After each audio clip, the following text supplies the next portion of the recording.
नमस्ते, प्रणाम, जय हिंद दोस्तों। मैं आशुतोष रंजन फिर से आपके सामने उपस्थित हो गया हूं आज फिर एक नए सेशन में। और नया सेशन कुछ और अलग नहीं, बस वही वाला है जो 60 क्वेश्चन का सेशन चल रहा था। पिछले क्लास में मैंने 15-16 क्वेश्चन आप लोगों को बताया था। आज मैं कुछ और क्वेश्चंस करा देता हूं, जिसमें पहला क्वेश्चन, टाइम नहीं बर्बाद करूंगा, सीधा टॉपिक पर आता हूं बाबू। जिसमें पहला टॉपिक क्या है तो विद्युत विभव किसे कहते हैं, इलेक्ट्रिक पोटेंशियल किसे कहते हैं। विद्युत विभव किसे कहते हैं, इलेक्ट्रिक पोटेंशियल किसे कहते हैं। तो क्या है बाबू कि एकांक परीक्षण आवेश को, किसे बाबू, एकांक परीक्षण आवेश को, ये मान लो कि विद्युत क्षेत्र है, ये भी क्या है, विद्युत क्षेत्र।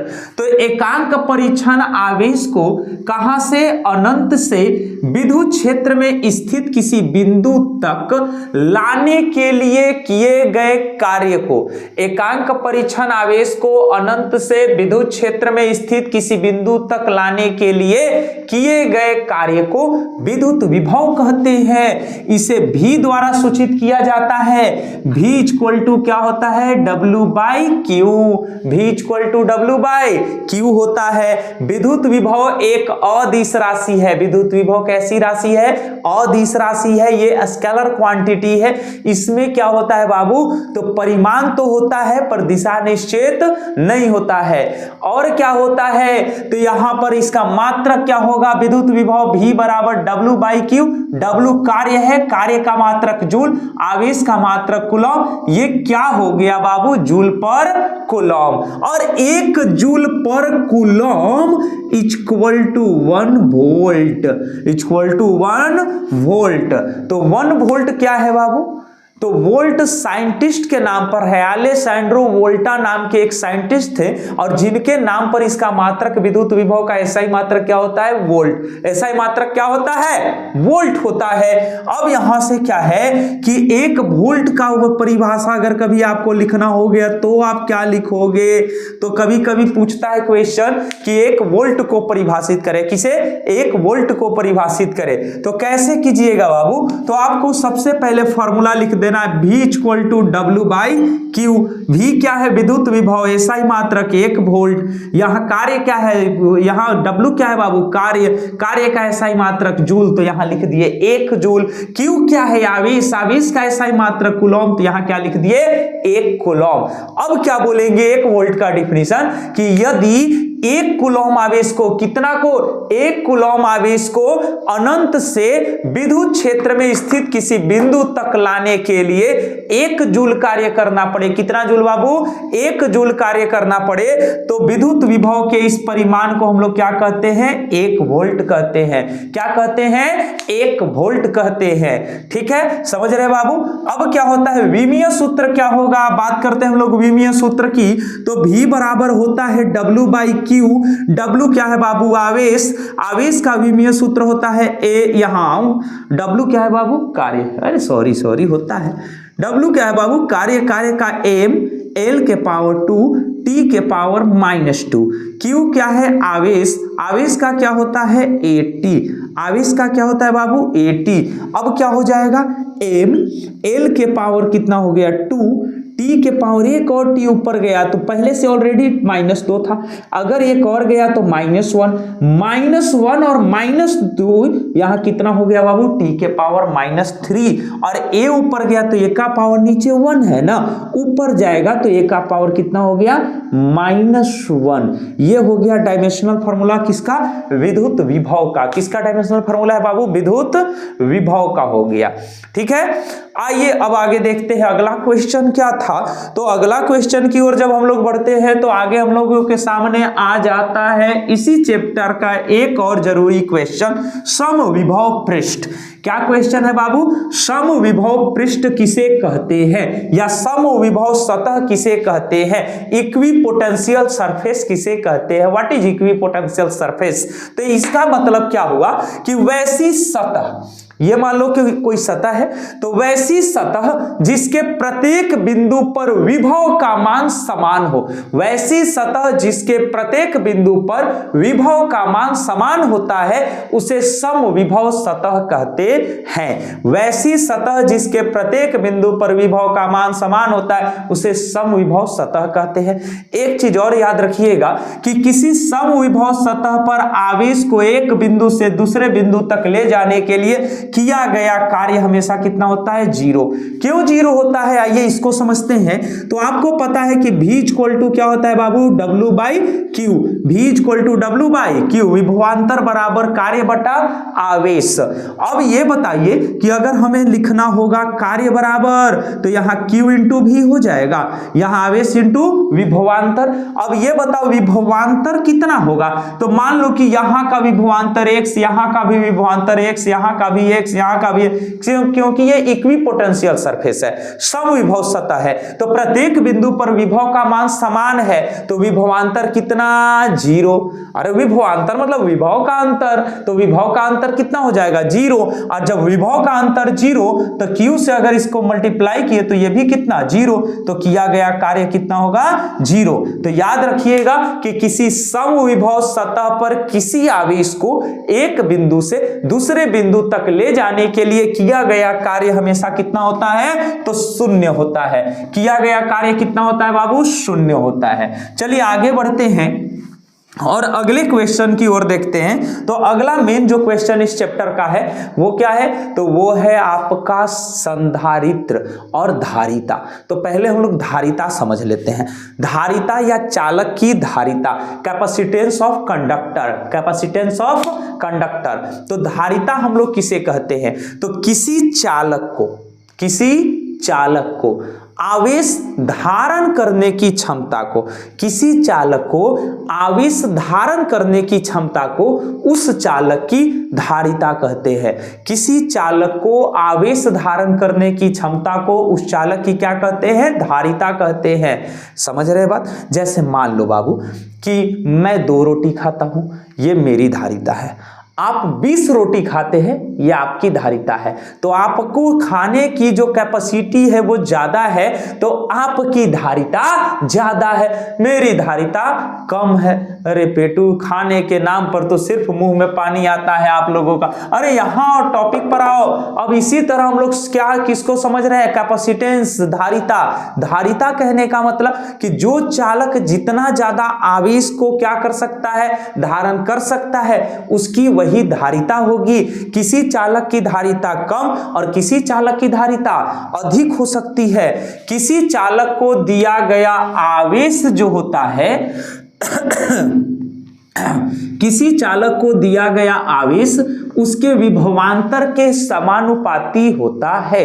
किसी चालक को दिया गया आवेश उसके विभवांतर के क्या होता है? समानुपाती होता है। किसी भी चालक की धारिता उसे दिए गए आवेश और उसके विभवांतर पर निर्भर करता है। उसे दिए गए आवेश और उसके विभवांतर पर निर्भर करता है। तो Q समानुपाती क्या हो जाएगा बाबू? V। Q समानुपाती क्या होगा? V। और Q बराबर लिखेंगे तो क्या हो जाएगा? C भी। अब ये C क्या है? तो C है क्या? समानुपाती नियतांक।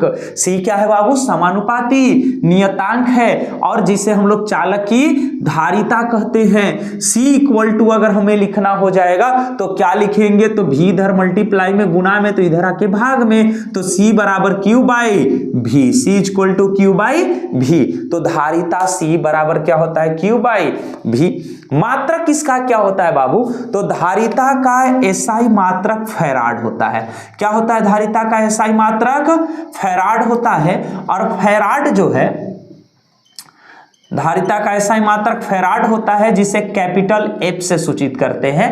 और फैराड जो है वो एक बड़ा मात्रक है, इसलिए हम लोग इसे किस में डिनोट करते हैं? तो माइक्रो फैराड में, नैनो फैराड में, पीको फैराड में। माइक्रो फैराड में कितना? 10 to the power -6। Nano farad में 10 to the power -9। Pico farad में 10 टू द पावर -12 फैराड होता है। ठीक है, तो ये फैराड एक बहुत बहुत बड़ा मात्रक हो जाता है, इसलिए हम लोग इसे छोटा मात्रक में माइक्रोफैराड, नैनोफैराड, पिकोफैराड में हम लोग यूज करते हैं। अब ये फैराड किसके इक्वल होगा बाबू? तो आइए यहां समझते हैं। यह धारिता का एसआई मात्रक फैराड है और यहां आवेश का एसआई मात्रक कूलॉम है, विभव का एसआई मात्रक वोल्ट है। इसका मतलब एक फैराड जो होगा वो एक कूलॉम पर वोल्ट के क्या होगा? इक्वल होगा। एक फैराड जो धारिता है वो एक कूलॉम पर वोल्ट के क्या हो जाता है? इक्वल हो जाता है। कोई दिक्कत यहां तक? ये हो गया बाबू धारिता। तो किसी भी चालक की जो धारिता होता है वो किन किन बातों पर निर्भर करता है? तो किसी चालक की धारिता उस चालक के क्षेत्रफल पर निर्भर करता है। किसी चालक की धारिता निम्नलिखित बातों पर निर्भर करता है, ऐसे करके आपको लिख देना है। पहला किस पे निर्भर करेगा बाबू? चालक के क्षेत्रफल पर। अगर आप क्षेत्रफल को बढ़ाइएगा तो उसकी धारिता भी बढ़ेगा। और दूसरा किस पर निर्भर करता है? चालक के नजदीक अन्य चालक की उपस्थिति पर। अगर किसी चालक के नजदीक किसी अन्य चालक को रख दीजिएगा तो उस चालक की धारिता क्या हो जाएगा? बढ़ जाएगा। और चालक के चारों ओर माध्यम की प्रकृति पर। अगर किसी चालक को के परावैद्युतांक वाले माध्यम में रख दिया जाए तो चालक की धारिता के गुना बढ़ जाएगी। कितनी गुना बढ़ जाएगी बाबू? के गुना बढ़ जाती है। अब देखिए परावैद्युतांक याद रखिएगा, अक्सर ऑब्जेक्टिव में पूछते रहता है। पानी का परावैद्युतांक 80। पानी का परावैद्युतांक कितना लिखना है बाबू? 80 लिखना है। पानी वाला तो कई साल दोहरा दिया है। पेपर का कितना होगा बाबू? तो पेपर का या कागज का जो होता है वो 3.4 होता है। कितना होता है? 3.4 होता है। और एक क्वेश्चन कौन सा? हाँ, चालक का अनंत होता है, इंफिनिटी। चालक का कितना होता है बाबू? अनंत, इंफिनिटी। अब इसमें क्वेश्चन कैसे घुमाएगा? आपसे पूछेगा कि यहां चालक नहीं पूछेगा, चांदी पूछ देगा, सोना पूछ देगा, लोहा पूछ देगा। अरे भाई कोई भी चालक होगा तो उसका परावैद्युतांक कितना हो जाएगा? अनंत हो जाएगा। कितना हो जाएगा? अनंत। ठीक है, अच्छा चलिए आइए आगे बढ़ते हैं। अब इसी वाले सेशन को थोड़ा आगे की ओर बढ़ाते हुए हम लोग पहुंचते हैं कहां पर? तो अब बारी आती है संधारित्र की। किसकी बारी आती है बाबू? संधारित्र, कैपेसिटर किसको बोलते हैं? तो आप लोगों ने संधारित्र जरूर देखा होगा। कहां देखा है? तो आपके पंखे में जो कंडेंसर लगा हुआ है, जिसे आप लोग कंडेंसर बोलते हैं, वही क्या है? संधारित्र है। तो संधारित्र जो होता है वो क्या है? तो संधारित्र एक ऐसी युक्ति है जिसके द्वारा बिना किसी चालक के आकार एवं आकृति बदले उसकी धारिता को बढ़ाई जा सकती है। अब मान लीजिए कि ये फैन है, अब इसकी धारिता कम हो गई तो हम लोग इसमें क्या लगा देंगे? कंडेंसर लगा देंगे। अब न तो पंखे का हम लोग साइज बढ़ाए न कुछ बढ़ाए, पर इसकी धारिता को हम लोग इंक्रीज कर दिए, इसकी कैपेसिटेंस को हम लोग क्या कर दिए? इंक्रीज कर दिए, धारिता को बढ़ा दिए। ठीक, तो संधारित्र एक ऐसी युक्ति है जिसके द्वारा बिना किसी चालक के आकार एवं आकृति बदले उसकी धारिता को बढ़ाई जा सकती है। ठीक है, या परिवर्तित की जा सकती है। ये क्लियर है बाबू? याद रखना हमेशा। अब इसमें कई टाइप के हम लोग संधारित्र आपको बताए थे और लॉन्ग टाइप में देखिएगा, एक समांतर पट्टिका संधारित्र है, बेलनाकार संधारित्र है और एक गोलाकार संधारित्र है। ठीक है, तो ये सब आपको फिर से एक बार बताया जाएगा। फिर से अभी 5 मार्क्स का भी सेशन चलेगा, उसमें ये सब पूरा क्लियर कर दिया जाएगा। फिलहाल अभी 2 मार्क्स वाले पर अभी आपको फोकस करना है। 2 मार्क्स वाला टोटल क्वेश्चन आपको कंप्लीट कर लेना, एक भी क्वेश्चन छूटना नहीं चाहिए। चलिए अब सिलसिले को थोड़ा सा और आगे बढ़ाते हैं और इसमें कौन सा जरूरी क्वेश्चन था? तो जो अगला जरूरी क्वेश्चन है हमारी तरफ से वो है कौन सा? Ohm's law. ओम्स लॉ बहुत ज्यादा जरूरी नहीं है। ओम्स लॉ, ओम का नियम जो है ज्यादा 10th लेवल के लिए है। तो ओम ने क्या कहा था कि यदि किसी चालक के भौतिक अवस्था में कोई परिवर्तन नहीं किया जाए, मतलब न तो लंबाई बढ़ाना है, न तो ताप बढ़ाना है, न तो क्षेत्रफल और न तो मोटाई, मतलब किसी भी भौतिक अवस्था में कोई परिवर्तन अगर नहीं किया जाए तो इससे प्रवाहित विद्युत धारा इसके सिरों के मध्य विभवांतर के समानुपाती होती है, अर्थात V समानुपाती I या V बराबर I R, जहां R समानुपाती नियतांक है जिसे चालक की धारिता कहते हैं, जिसे चालक जिसे चालक की प्रतिरोध कहते हैं। क्या कहते हैं इसे? चालक की प्रतिरोध कहते हैं। अब क्या है बाबू, तो यहां से आपको याद रखना है कि यदि किसी चालक के भौतिक अवस्था में कोई परिवर्तन नहीं किया जाए तो उससे प्रवाहित विद्युत धारा उसके सिरों के मध्य विभवांतर के क्या होती है, समानुपाती होती है। इसका मतलब V समानुपाती I, V समानुपाती I, और V बराबर क्या हो जाएगा बाबू, IR। V बराबर क्या हो जाएगा, IR, जहां R समानुपाती नियतांक है जिसे चालक की प्रतिरोध कहते हैं। अब एक नया चीज आ गया, प्रतिरोध। प्रतिरोध किसे कहते हैं, तो किसी चालक में गति कर रहे मुक्त इलेक्ट्रॉनों को आपस में टकरा जाने के कारण विद्युत धारा के मार्ग में जो रुकावट आती है उसे उस चालक का प्रतिरोध कहते हैं, उसे हम उस चालक का प्रतिरोध कहते हैं। कोई दिक्कत यहां तक बाबू, नहीं ना, और नहीं होनी चाहिए, ठीक है। चलिए आइए अगला क्वेश्चन। अगला क्वेश्चन जो है वो क्या है, करंट डेंसिटी, धारा घनत्व। करंट डेंसिटी किसे कहते हैं बाबू, तो किसी चालक तार के प्रति एकांक अनुप्रस्थ काट के क्षेत्रफल से, किसी चालक तार के प्रति एकांक अनुप्रस्थ काट के क्षेत्रफल से प्रवाहित होने वाली विद्युत धारा को धारा घनत्व कहते हैं, जिसे J से सूचित करते हैं। तो J बराबर क्या हो जाता है बाबू, I/ds। अब देखो ये कोई चालक तार है, ये इसका प्रति यहां क्या है, अनुप्रस्थ काट का क्षेत्रफल है। अब इससे जो प्रवाहित विद्युत धारा होगा उसी को हम लोग धारा घनत्व कहते हैं। ये अनुप्रस्थ काट का क्षेत्रफल क्या है, तो ये दिख रहा है ना आपको, ये जो ये मोटाई है यही क्या है, अनुप्रस्थ काट का क्षेत्रफल है। ये क्या है, अनुप्रस्थ काट का क्षेत्रफल है। तो क्या कहते हैं कि किसी चालक तार के प्रति एकांक अनुप्रस्थ काट के क्षेत्रफल से प्रवाहित होने वाली धारा को क्या कहते हैं, धारा घनत्व। मान लीजिए कि क्षेत्रफल इसका क्या है, ds है। अरे ds मानेंगे तो ds लेंगे, a मानेंगे तो a लेंगे, इसमें क्या घबराना है बाबू।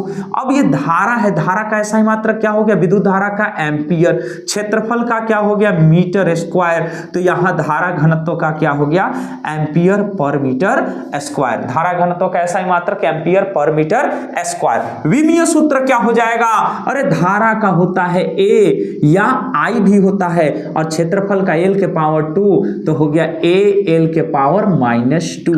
अच्छा, अगर इसी को MLT के फॉर्म में लिखना हो तो क्या होगा, तो यहां m नहीं है तो m का पावर 0, l के पावर -2, t नहीं है तो t का पावर 0, और a है तो a। मतलब जो नहीं होता है उसके पावर में कितना चढ़ा देंगे, 0 चढ़ा देंगे। क्यों चढ़ा देंगे, क्योंकि कोई भी नंबर हो अगर उसके पावर में 0 चढ़ा दे तो कितना होगा, 1, और अगर 1 से इसमें मल्टीप्लाई भी कर दिए तो फर्क क्या पड़ा। बट MLT के फॉर्म में कभी भी डायमेंशनल फॉर्मूला को लिखना चाहिए। चलिए बात आ गया कहां तक, धारा घनत्व तक, ठीक है। अब चलिए अब आगे बढ़ते हैं बाबू। धारा घनत्व से आगे जब हम लोग बढ़ते हैं तो अगला क्वेश्चन हम लोग को इस चैप्टर का एक बहुत ही जरूरी क्वेश्चन मिलता है, जिसे हम लोग क्या कहते हैं, किरचॉफ का नियम। अरे किरचॉफ के नियम से पहले सेल तो समझ लो। चलिए आइए पहले सेल समझ लेते हैं। विद्युत सेल किसे कहते हैं, चलिए बताइए विद्युत सेल किसे कहते हैं बाबू। तो विद्युत सेल एक ऐसी युक्ति है, एक ऐसा डिवाइस है, एक ऐसा यंत्र है जो अपने अंदर हो रहे रासायनिक अभिक्रियाओं के द्वारा किसी परिपथ के किन्हीं दो बिंदुओं के बीच विभवांतर बनाए रखती है। क्या है, तो विद्युत सेल एक ऐसी युक्ति है जो अपने अंदर हो रहे रासायनिक अभिक्रियाओं के द्वारा किसी परिपथ के किन्हीं दो बिंदुओं के बीच विभवांतर को बनाए रखती है। एक और डिफिनीशन आप लोग पढ़े थे पीछे छोटे क्लास में, क्या पढ़े थे कि सेल एक ऐसी युक्ति है जो रासायनिक ऊर्जा को विद्युत ऊर्जा में बदलती है, जो रासायनिक ऊर्जा को विद्युत ऊर्जा में बदलती है। बट ये नहीं चलेगा, अब आप लोग बड़े हो गए, थोड़ी बड़ों वाली बात करिए। तो इस क्लास में हम लोग क्या पढ़ेंगे, तो सेल एक ऐसी युक्ति है जो अपने अंदर हो रहे रासायनिक अभिक्रियाओं के द्वारा किसी भी परिपथ के किन्हीं दो बिंदुओं के बीच विभवांतर बनाए रखती है। कोई दिक्कत। सेल कितने टाइप के होते हैं बाबू, तो सेल दो टाइप के होते हैं। सेल कितने टाइप के होते हैं, दो टाइप के। एक प्राथमिक सेल जिसको इंग्लिश में क्या बोलते हैं, प्राइमरी सेल, और दूसरा होता है द्वितीयक सेल जिसे इंग्लिश में क्या बोलते हैं, सेकेंडरी सेल। तो प्राथमिक सेल क्या है और द्वितीयक सेल क्या है ये समझिए। तो देखो बाबू, जो प्राथमिक सेल होता है ना, प्राथमिक सेल जो होता है ये क्या करता है, तो ये रासायनिक ऊर्जा को डायरेक्ट बदलता है किसमें, विद्युत ऊर्जा में। रासायनिक ऊर्जा को किसमें बदलता है बाबू, विद्युत ऊर्जा में बदलता है। और एक बार अगर ये खत्म हो गया तो फिर से इसे चार्ज नहीं किया जा सकता, मतलब रिचार्ज इसको नहीं किया जा सकता है। तो प्राथमिक सेल किसे कहते हैं? तो वैसा सेल जो रासायनिक ऊर्जा को सीधा विद्युत ऊर्जा में बदलता है और एक बार समाप्त हो जाने के बाद जिसे फिर से चार्ज नहीं किया जा सकता है उसे प्राथमिक सेल कहते हैं। द्वितीयक सेल किसे कहेंगे? तो द्वितीयक सेल समझिए, पहले इधर से इधर आएगा फिर इधर से इधर, मतलब देखो बाबू द्वितीयक सेल सेकेंडरी सेल क्या है? द्वितीयक सेल किसे बोलेंगे? तो वैसी सेल जो विद्युत ऊर्जा को पहले रासायनिक ऊर्जा में, वैसी सेल जो विद्युत ऊर्जा को पहले रासायनिक ऊर्जा में और पुनः रासायनिक ऊर्जा को विद्युत ऊर्जा में बदलती है, उसे द्वितीयक सेल कहते हैं। जैसे समझिए, मान लीजिए आपके मोबाइल में क्या है? द्वितीयक सेल है, सेकेंडरी सेल है। आप उसका यूज कैसे करते हैं? तो पहले उसको चार्ज करते हैं, चार्ज किए, चार्ज लगाए, लगा दिए तो क्या हो रहा है? विद्युत ऊर्जा जो है वो रासायनिक ऊर्जा में कन्वर्ट हो रहा है। विद्युत ऊर्जा रासायनिक ऊर्जा में, इलेक्ट्रिकल एनर्जी केमिकल एनर्जी में कन्वर्ट हो रहा है। फिर से क्या हुआ कि अब हम चार्ज निकाल दिए, चार्जर निकाल के रख दिए बाबू।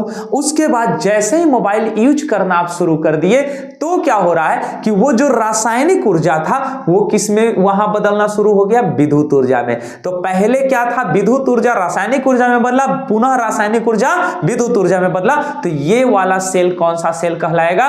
द्वितीयक सेल कहलाएगा, सेकेंडरी सेल कहलाएगा। ठीक है, तो सेल क्लियर है, प्राथमिक सेल, द्वितीयक सेल और सेल। ठीक है, ये पूरा कंप्लीट होना चाहिए, ये याद होना चाहिए, बहुत बार पूछा है। अब जो अगला क्वेश्चन आपका आता है जरूरी क्वेश्चन में, वो ईएमएफ आता है, विद्युत वाहक बल। क्या आता है बाबू? विद्युत वाहक बल। कई बार पूछा गया है, क्वेश्चन है विद्युत वाहक बल। इंग्लिश में क्या बोलते हैं? Electromotive force, EMF, electromotive force. क्या बोलते हैं? एकांक धनावेश को किसी विद्युत सेल में एकांक धनावेश को किसी विद्युत परिपथ में एक पूर्ण चक्कर लगाने के लिए किए गए कार्य को हम लोग क्या कहते हैं? विद्युत वाहक बल कहते हैं, और इसे भी ई से सूचित करते हैं। अरे एकांक धनावेश को किसी विद्युत परिपथ में, एकांक धनावेश को किसी विद्युत परिपथ में एक पूर्ण चक्कर लगाने के लिए सेल के द्वारा किए गए कार्य को विद्युत वाहक बल कहते हैं, और इसे ई द्वारा सूचित किया जाता है। और ई बराबर क्या होता है? W/Q। एकांक धनावेश को, तो एकांक है तो नीचे रहेगा ना बाबू, तो एकांक धनावेश को किसी विद्युत परिपथ में एक पूर्ण चक्कर लगाने के लिए किए गए कार्य को विद्युत वाहक बल ई कहते हैं। तो ई बराबर W/Q। W कार्य है तो जूल, यहां क्या है बाबू? Q क्या है? आवेश है, तो यहां क्या हो गया? कूलम, तो जूल पर कूलम। अब यहां पर 1 joule per coulomb equal to 1 volt होता है। अब यहां ये वोल्ट होगा तो मतलब ये क्या समझना है बाबू कि विद्युत विभव का जो मात्रक बताए सब इसका मात्रक, विद्युत विभव का जो विमीय सूत्र वही इसका विमीय सूत्र, मतलब मात्रक विमीय सूत्र विद्युत विभव के समान होगा। फॉर्मूला ही समान हो गया, बस ये है कि वो भी से डिनोट कर रहे थे, यहां ई से डिनोट कर रहे, बाकी सब सेम रहेगा। ठीक है, और देखिए जो अगला क्वेश्चन आने वाला है एग्जाम में बार बार दोहराया गया है वो है किरचॉफ का नियम। किसका नियम? किरचॉफ का नियम। किरचॉफ का नियम भी कुछ बुक में लिखा हुआ मिलता है। तो किरचॉफ का नियम क्या है? अरे सिंपल तो है, आने वाला जाने वाला के बराबर होता है। अरे ई क्या हो गया भाई? समझो किसी संधि पर, संधि बोले तो क्या? जहां पर बहुत सारे तार रहते हैं, यहां देखो ये बहुत सारा तार है। तो विद्युत परिपथ के किसी संधि पर आने वाली विद्युत धाराओं का योग संधि से दूर जाने वाली विद्युत धाराओं के योग के बराबर होता है। अरे मान लो कि आया बाबू I1, I2, I3 और गया कौन सा? I4 और I5। तो क्या कह रहा है कि आने वाली विद्युत धारा जाने वाली विद्युत धारा के क्या रहता है? बराबर। या किसी संधि पर समस्त विद्युत धाराओं का योग, मतलब आने वाली और जाने वाली टोटल जोड़ने पर कितना आता है 0। तो क्या कह रहा है कि इस नियम के अनुसार किसी विद्युत परिपथ के किसी संधि पर समस्त विद्युत धाराओं का योग हमेशा शून्य होता है। या इसी को एक और लैंग्वेज में कैसे बोलते हैं, तो इस नियम के अनुसार विद्युत परिपथ के किसी संधि पर आने वाली विद्युत धाराओं का योग संधि से दूर जाने वाली विद्युत धाराओं के योग के बराबर होती है। योग के क्या होती है? बराबर। चिन्ह परिपाटी समझ लो, साइन कन्वेंशन। क्या होता है कि आने वाली विद्युत धाराओं को धनात्मक लेंगे पॉजिटिव, और संधि से दूर जाने वाली विद्युत धाराओं को ऋणात्मक लेते हैं निगेटिव। अब यहां अगर आप लिखते हैं बाबू, यहां अकॉर्डिंग टू किरचॉफ्स लॉ, यहां I1 plus I2 plus I3 plus I5 minus में प्लस I4 है बाबू, I4 प्लस I5 किसमें है? माइनस में, इक्वल टू कितना? 0, किरचॉफ्स लॉ। अच्छा, अब क्या लिखे? I1 plus I2 plus I3 अब plus minus I4 plus minus I5 equal to कितना? 0। यहां से लिखेंगे I1 plus I2 plus I3, minus वाला उधर गया तो प्लस हो गया बाबू, तो I4 प्लस I5। अब यहां से क्या दिख रहा है? संधि पर आने वाली विद्युत धारा संधि से दूर जाने वाली विद्युत धारा के क्या हो गया? बराबर हो गया। सिंपल सा तो है। और किरचॉफ का दूसरा नियम क्या कहता है? सेकेंड लॉ क्या? अच्छा, एक चीज और याद रखना है बाबू, पहला नियम जो होता है वो आवेश संरक्षण के सिद्धांत पर आधारित होता है। किरचॉफ का ये जो प्रथम नियम था, यह पहला नियम जो है यह आवेश संरक्षण के सिद्धांत पर आधारित होता है।